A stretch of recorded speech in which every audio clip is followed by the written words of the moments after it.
Hi, everybody. This is Richard Shelp with Executive Speakers, and this is the 8th edition of Behind the Curtain.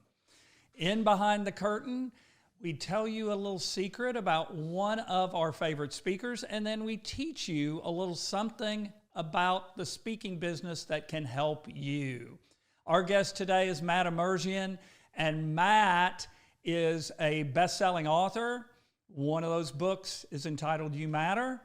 And he also is a former executive in the music business, and he is the driving force and founder of Every Monday Matters. Welcome, Matt. Thank you, sir. It's good to be here. I'm honored to be here. Oh, we love having you here. And you are a jack of all trades, a man who's done so many things. But what really caught my eye, because I'm a huge sports fan, is, and really anybody that has performed any sport at a high level deserves and gets my respect every time.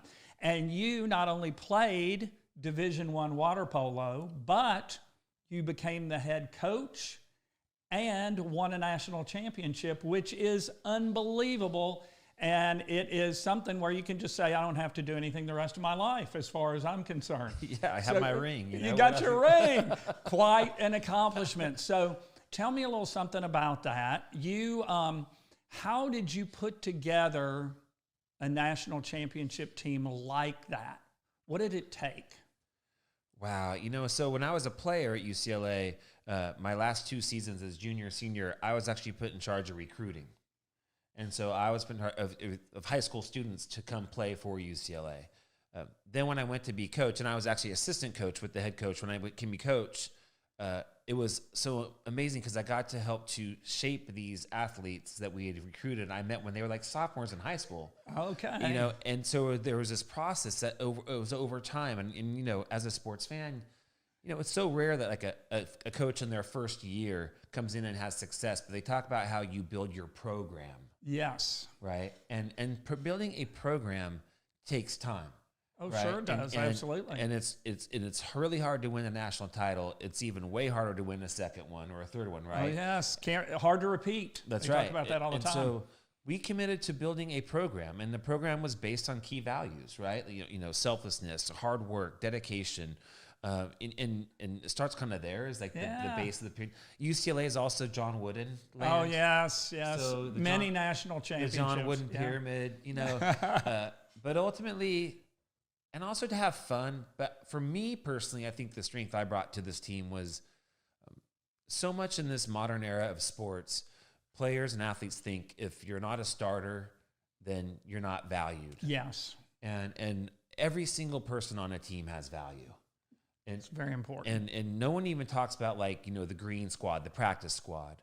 The only way the starters get better is if that second string pushes them every single day in practice to get better. Yeah, because it doesn't just come from the games themselves. You have to have it in the practices. Right. No doubt. So to really understand that, we won a national title because all of us bought into this concept of team.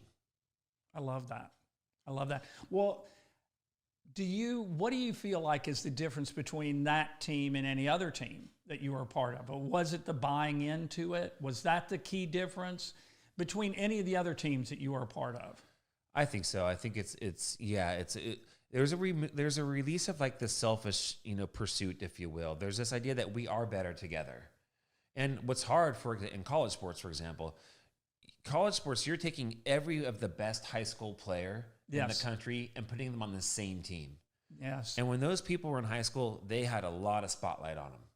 Sure they did. Right? And now all of a sudden you're with every bright spotlight from the country, and you have to push some of that away to say, you know what? This isn't so much about me anymore, where I was a big fish in a small pond. Now I'm a smaller fish in a bigger pond, and we've got to come together to make this happen. And I think that's some of the greatest, even pro sports teams. They might not have had all the best players, but they created the best team. And that it takes a truly gifted coach to bring all that together. There's no doubt about it. Well, I have to, before we move on, I have to ask one simple question, which is probably burning in people's minds right now. is in water polo, what in the world do you do during a timeout? Do you just sit at the bottom of the pool? What happens during a timeout in water polo? You hope you're the one player that grabbed the game ball and you hold on to it so you can float. That's what you do during a timeout. Or no, we come to the side of the pool because people might not know you can't touch the bottom of the pool water polo. It's like an 8-foot or 10-foot deep pool. So even when you're at rest, you're still working. You're still treading. Yes. And you and I actually talked about that last night, that when you're, somebody in ice hockey, they have to be a great skater to begin with, and then you can concentrate on what makes up the game. Mm-hmm. Where in water polo, it's the same way. You have to be a great swimmer to begin with, and then you can concentrate on the parts of the game that can help you win. So at UCLA, as water polo player, you wear a Speedo, okay? And people love to pick on the Speedo wearing guys, yes, right? Yes, that's right. And so we'd say, okay, soccer team, you think you're so great and we're so whatever. How about we go play a match of soccer, and then you come play a match in the pool? Now, we could always finish the soccer game. Yes. We get killed. Yes. Like they would score, whatever. But we could play the game and finish. Yes. Because we all know how to stand and run. They get to the pool, 3 minutes, they're done. Because if you don't know how to swim and swim well and balance in the water and survive, most people can't even do nothing in the pool for an hour. That's very true. Everything else. And so it's like you're entering now into our domain and you don't want to be in ours, but we know yours because we walk and run every day. That's true. To your point, yeah. Oh, I love that. I absolutely love that. Okay, so now let's move on. Let's go to really some things that we can teach our speaker audience about to do with what you do. And one of the things that really strikes me in how you approach things is your level of engagement with your audience. Yeah. And what's unique that you've mentioned to me is when you address an audience, each person feels like you're talking to them specifically. Mm. It's almost like a one-on-one conversation. Yeah. Every speaker wants to figure out how to do that. Explain how one of these speakers can accomplish that feat that you do every time you do a presentation. Yes, thank you. I mean, when I first of all, it's part of it's that my mindset. Like when I walk onto that stage, it's very clear to me that this thing is not about me at all. That I am there as an act of service to help a company, to help an event, to achieve a mission and a goal, to reach the people in the seats. So for them to leave different or change when we're done. It's not about me at all. So in some ways, like you're hysterical to me and self-deprecation and stuff. Like I don't want to create this leverage where like I'm here, the speaker, and everyone feels like, how can I get on his level? Yes. Kind of thing, right? Mm-hmm. I don't want to be the smartest person in the room. I don't want to show up as your expert or guru because I feel like we all been experted and gurued out. I want to meet you here. I agree.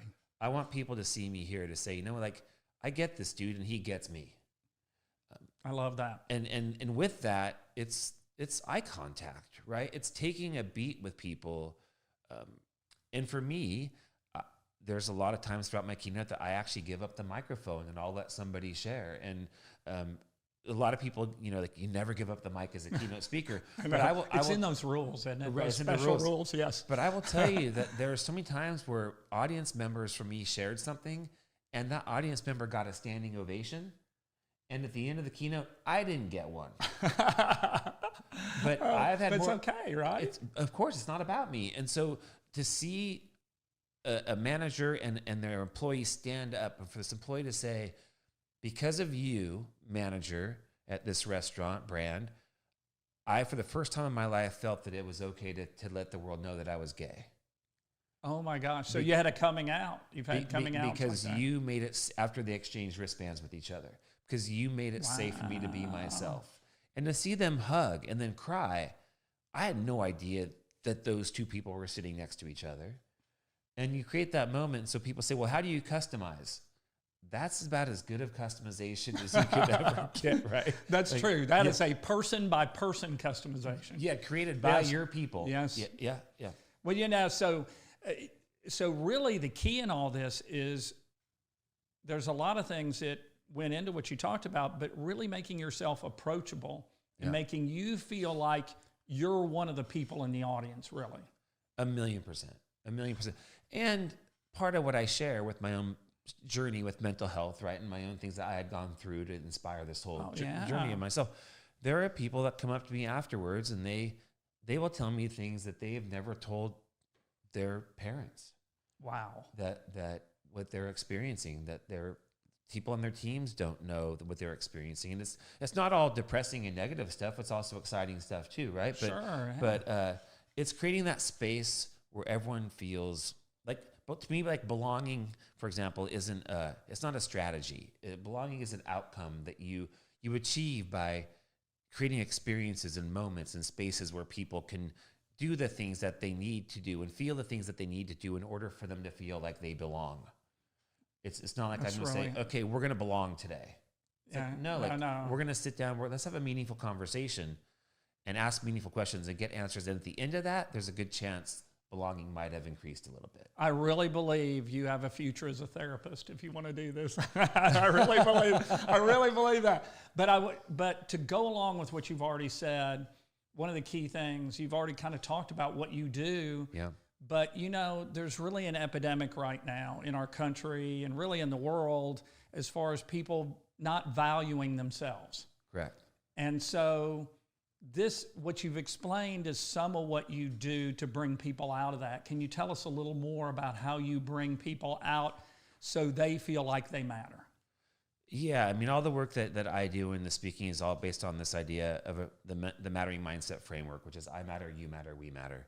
And it's creating, showing these perspectives and how do you operationalize those so that I matter stuff is like working on our self-talk, our understanding of ourselves, the good, the bad, the ugly of all that. The you matter is understanding how we impact others with our actions, our thoughts, our words. And that could be on a personal level or professional level. But the truth is, people are powerful. We are a lot more powerful than we believe to be. I would agree with our words. And it's funny because people get mad at me. They say, Matt, when I fully understand this mindset that the you matter part, that I am powerful, now I have to make a choice every day. And it's like, now I know that I can choose to use my words for good or for harm. Wow. That's very deep. Very deep. And every day I wake up now. So if you're a leader of a team, if you're a manager, like every single day you show up to work, you have a choice to be there of service and to help people grow, or to create an environment where they don't thrive and they don't feel like they're valued or worthy. And ultimately, it's just a choice. And it probably helps these people that you're giving them an action step. That's right. That it's not just, this is how you need to be tomorrow, but if you take these steps, you can help yourself get to where you want to be. Absolutely. And we are all about operationalizing things. And so behind all of this is like we've worked with companies for 5, 6, 7 years through a complete actionable plans to help them, to create cultures where people feel like they matter at work, to themselves, to each other, to their customers, their community.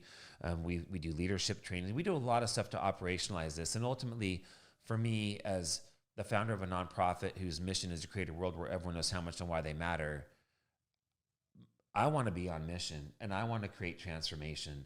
And I believe that transformation takes time and consistency. And so, yes, I can come in and inspire, but let's get to work, right? Let's make a commitment to making transformation happen and not just inspiration for 60 minutes. That is awesome. That is awesome.